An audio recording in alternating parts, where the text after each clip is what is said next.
वज़ीर-ए-आज़म शहबाज शरीफ की पहलगाम हमले की शफाफ तहकीकात में ताउन की पेशकश। दो टोक अंदाज में कहा कि अमन की ख्वाहिश को हमारी कमजोरी ना समझा जाए। उन्होंने कहा कि सिंतास मुआहदे के खिलाफ पाकिस्तान का पानी रोकने की कोशिश की तो पूरी कुव्वत से इसका जवाब दिया जाएगा। पासिंग आउट परेड से खिताब में वज़ीर-ए-आज़म ने मजीद कहा कि हमारी मुसल्लह अफवाज मुल्क की सलामती के तहफ़्फ़ुज़ के लिए हर वक्त तैयार है, मुल्क की खुद मुख्तारी और सालमियत के हिफाजत की मुकम्मल सलाहियत रखते हैं।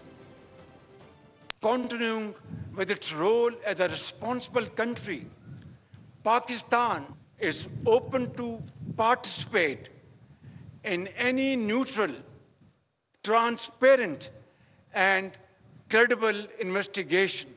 Any attempt to stop, reduce, or divert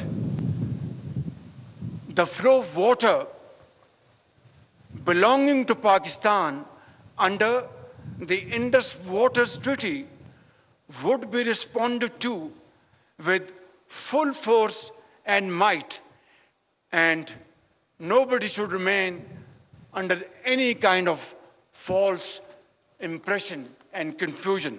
Our valiant armed forces remain fully capable and prepared to defend the country's sovereignty and its territorial integrity. Subscribe करें और बेल दबाएं ताकि कोई खबर रह न जाए।